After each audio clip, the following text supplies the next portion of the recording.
yes, those that haven't seen, new gloves. But yeah, welcome back. I'm back again. So just give you an update over the last few days. Done a couple of races, and yeah, things went okay. I also did a live stream on Sunday just gone. That was me doing my first endurance event. Yeah, we went out in the Porsche GT3 Cup, and yeah, 4 hours, 4.5 hours, I think the race was. It was tough, and I was starting to feel it toward the end, tired. Um, First stint, fantastic, really, really good stint. Didn't really make up many positions, but I didn't lose any either. For my first endurance event, I was quite happy, especially at somewhere like the Nordschleife. So yeah, that made for much more difficult circumstances. It's quite unforgiving, so you tense up more, that sort of stuff. But yeah, so middle stint was terrible. I think I had two, maybe three big crashes, towed back, that sort of stuff. And then yeah, fourth stint went out. Yeah, had another impact, quite a bad one. Towed back. I had to wait something like 15 minutes before I could get back out on track with all the repairs, towing, all that good stuff. Got back out on track. I was a lap down on pretty much everyone that was still running. But I just eased into a rhythm again, and that was the main thing, trying not to concentrate. So what I did notice is that when I'm live streaming, I do tend to lose it a little bit of my concentration because I'm trying to talk to you guys and trying to race at the same time. So as soon as I shut up, it got a bit boring for you lot. But yeah, I started to reel in the lap times, or at least become quite consistent. And then yeah, I finished. That was the main thing. That's all I was bothered about. It was a good finish. Um, and out of that, this happened. Started the race with a C license, and yeah, at the end of the race, different kettle of fish. But yeah, so out of 57 drivers, I came in 33rd or 33rd. That included teams as well. You can see there was a three-man team there, or three-person team, should I say? Uh, yeah,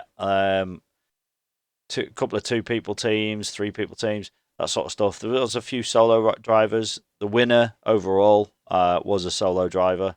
In my class, there was a big gap between me and the cars in front, is what I'm saying. I was way down on classes, that sort of stuff. But what came out of it was this. Look at that. A B license. So I've gone up a race category, or a license category, already in sports car racing. I can't believe it, how quickly that's come. You saw just in that list there, my safety rating absolutely flew up. I just, like I say, once I found my rhythm, I was fine. There were a few big incidents. I think out of 50, I had 45 incidents overall, but most of those were track limits. When I did have a crash, yeah, obviously that was a bad thing.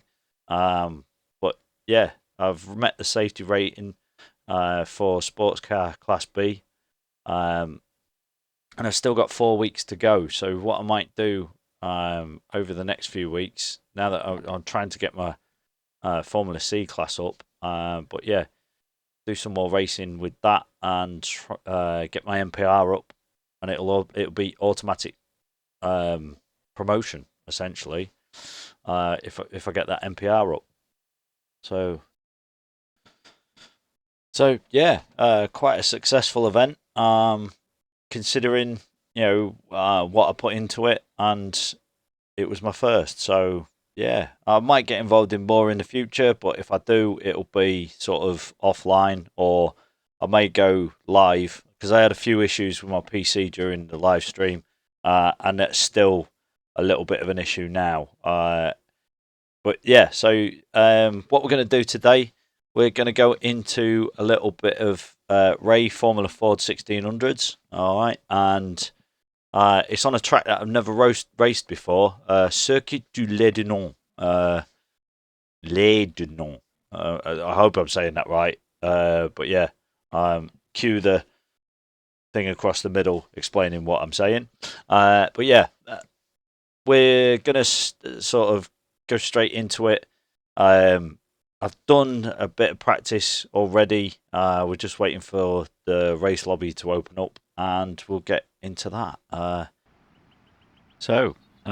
Yeah, due to some issues with my computer, there's no audio from that bell end in the orange t-shirt. So you're just going to have to make do with my commentary on what's going on.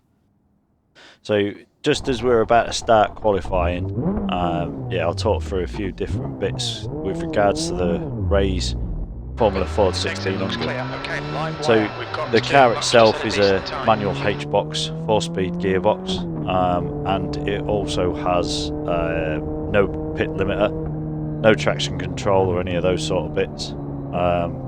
You also see now on the video that I'm pulling up. The reason for that is because I'm going to move your view of me up into the top left hand corner, purely because the way that this track it's quite undulating, so I will lose sight of things like the apexes, especially when you get going. You'll see as we're going round how up and down the track actually is. So yeah, the Formula Ford itself, it's based on road tyres, so they've got grip on them, that sort of stuff, which has its good sides and its bad sides. They are quite thin. I think they're only a 165 tyre, so which that not only helps it sort of generate tyre heat, but also helps improve some of the grip that you get from such a thin tyre. So going out on this outlap, I'm trying to get used to the track. So essentially before this race I'd done, as you can see, about half-hour practice, and I've not quite gotten used to the track yet, especially the two uphill corners. So down this bit, I quite like this last corner because it almost bottoms the car out, which gives you so much more grip. And you can see me trying to explain that using crazy hand signals. I'm not trying to turn left.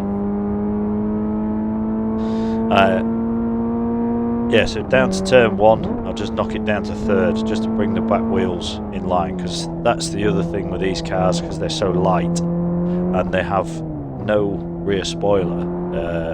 Their grip is basically mechanical grip.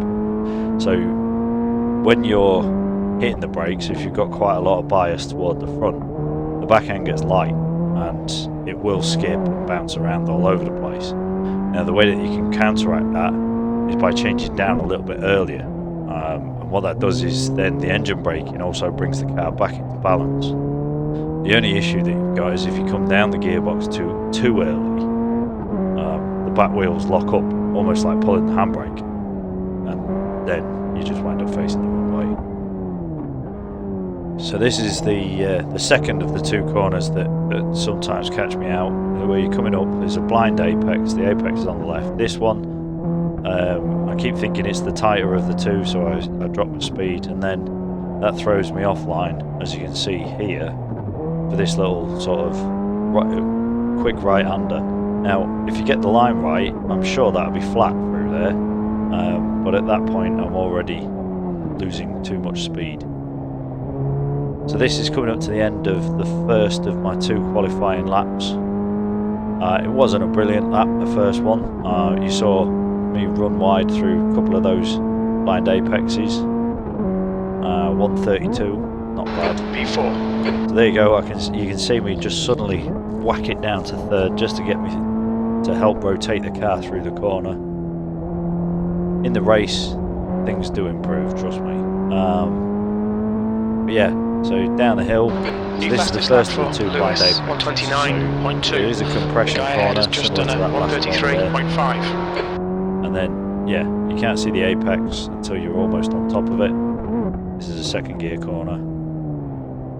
and then powering out to the outside. Flat through here, staying over to the left.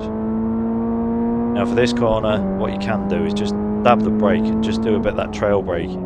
Just help the car rotate through the corner. And almost aim for the inside of the apex, and the car kind of drifts out a little bit so that you actually make it inside the white line. That was a better line through there, could have carried a bit more speed. And you can see me cutting in, trying to make that a little tighter before giving it the beans out.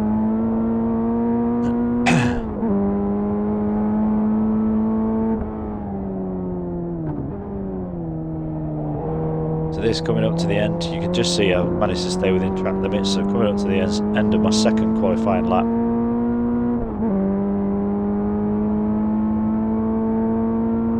And we've got a 130. 130. P3, you're now bad lap, 7 seconds terrible. off the pace. I think at this point the actual pole sitter was in 129s, so I'm about a second off the pace. But again, I'd only had 20 minutes practice on this circuit prior to the race, 20 minutes, half hour. Never raced at this track before, so getting used to these blind apexes took quite a lot of work. But through the race you'll see that my lines improve, my lap times improve, that sort of stuff.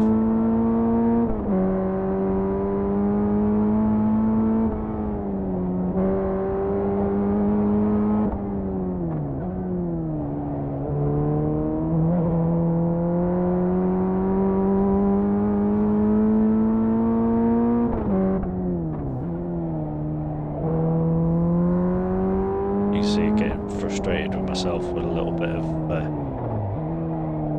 offline stuff, trying to carry too much speed through the sections. One of my previous videos, I think I was racing the Formula 4s at Mugello, and I discussed about sacrificing one corner to get a better line through the next, and I clearly didn't do that. So here we are on the grid. I think I mentioned that the grid's an uphill start, which I'd not come across before. Quite an undulating track, so it creates its own issues.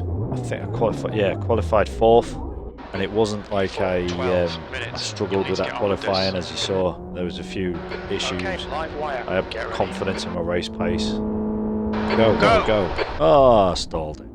What a bell end. I told you it was an uphill start. To be fair, I wasn't that bothered. I just went in just for the enjoyment factor. Never raced there before, or raced here before. As you can see, big incident, turn 2. That took out 2 cars straight away. One of which turned out later to be a pretty prominent or pretty good driver. These two having their own little fight. He locks up, so I went up the inside, and then there was a car on the outside that hit the wall there.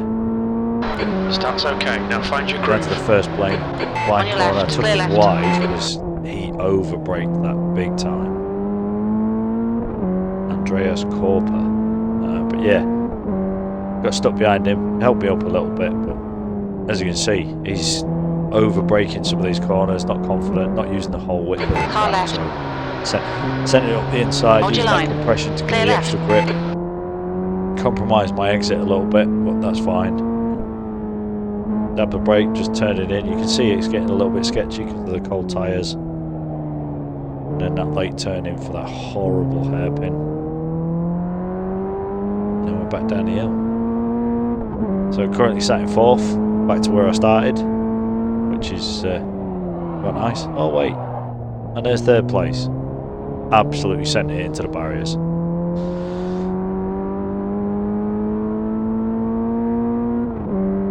Then the car that qualified in 3rd was still in the pits. So that put me up into 3rd, and a lap ahead of the guy that qualified in front of me.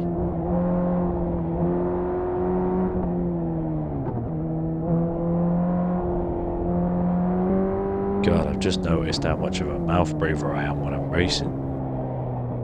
Mouth wide open.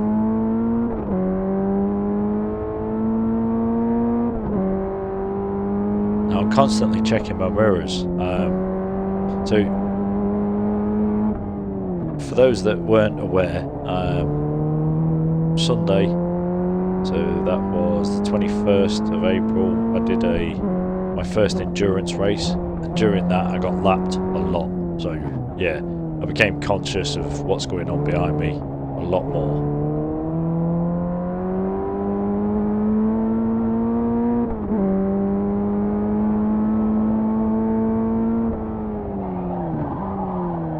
A little bit of a lock up there going in, and that sent me wide on the exit. It's a good line out of there, using all the track. And then I absolutely cock it up there and save it. Quite proud of myself.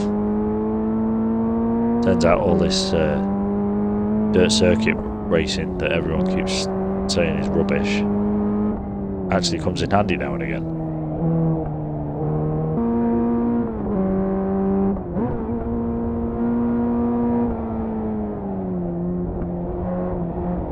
In practice, I did come through turn 1 and flat in 4th, hoping to get the brakes on before turn 2.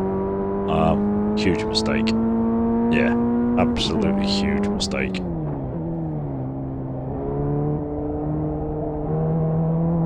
So at the moment, gap to car in 4th. Yeah, it's 3.5 seconds. 5th is 12.5 seconds. You can see that it's starting to get bigger, that gap. This guy, clearly under blue flags, would not get out of the way. So I had to absolutely send it through the compression and then shut the door on him. Didn't affect me that much. I mean, considering the gap I had, and you can see Sondre's got held up by Corpora a little bit as well, but not anywhere near as much as I did.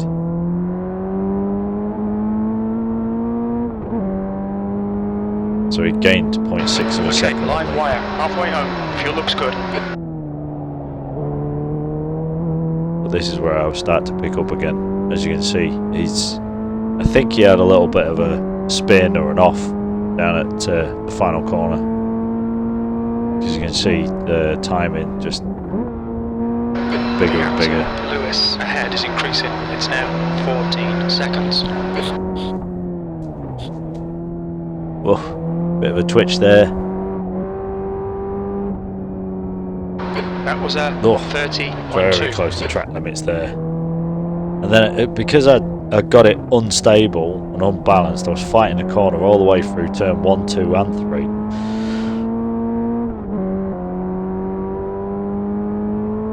You can see the gap starting to increase, and then I go and do that. Whee! The gap behind is now 14 seconds.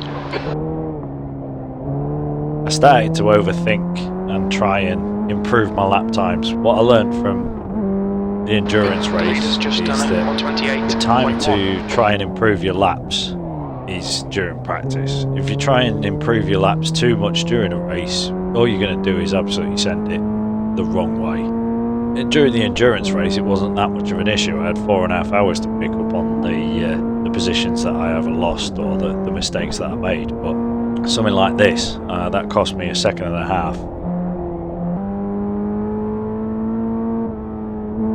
And once again, I turned in too early. I've got to find a good turning point there. Some kind of sighting, like barrier or something that I can see in the distance that indicates it's now time to turn in. I've also noticed there aren't any distance markers going into any of the corners for this track, which made life a little bit more difficult.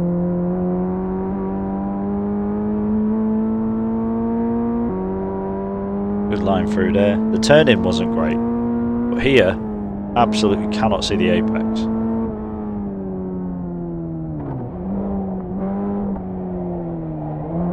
Way. Drift on there. Okay, live wire, one more to go. Keep it together, we'll be on the podium. There we go, 129 on my last lap. That's not a bad lap at all.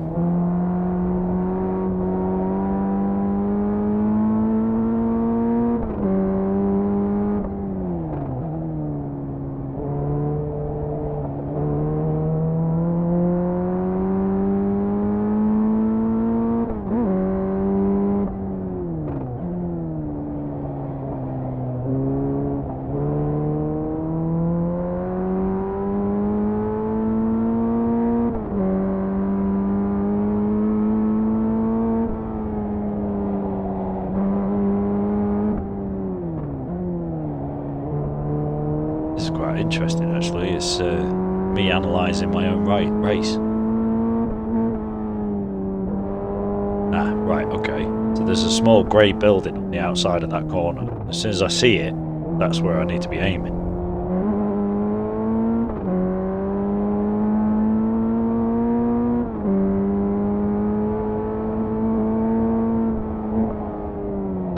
Two minutes to go, 2 minutes.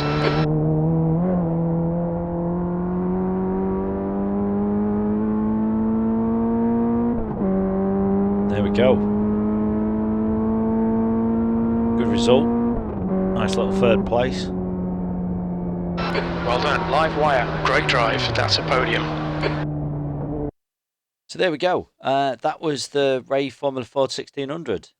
Actually, reasonable result. As you can see, like safety rating's gone up, which is good. I want to get above that 3.0 for that promotion. And my iRating's gone up as well by quite a margin. I just, like I say, through that race, I just found my groove, found my rhythm, kept my concentration, eased into it, and just drove. Yeah, the strength of field was 1277, and I went into that as a 1212, I think. Sorry, 1202. But yeah, unfortunately, because I'm having issues with my PC at the moment, forgetting settings for iRacing, that sort of thing, I think it might get improved with the patch that's supposed to be released later today. Yeah, unfortunately, I won't have the little bits of footage that I normally do for other cars, incidents, that sort of stuff. So what you saw on the screen during the race is unfortunately all I've got. I'll have a play with it, see if I can fix it for next time. But yeah, my plans over the next couple of days or the next week, we'll get some racing done during the evenings. Tomorrow night, so that is the 23rd. I should be live on Twitch, providing I don't have any more issues with my computer. And that'll be me on F1 2023 with a group of mates from work. Should be a bit of a laugh. Pretty chilled. Yeah, should be quite enjoyable. So join us if you get a chance over on my Twitch channel. There's a link in my YouTube at the top. But yeah, also end of this video there'll be a link up here for my live stream for my endurance race. This side will be any of my one of my previous videos. Down in this corner, like, subscribe, and then yeah, that'll be kill cams. I think he's just done Grand Theft Auto 5, so that should be a good one. Lots of death in that.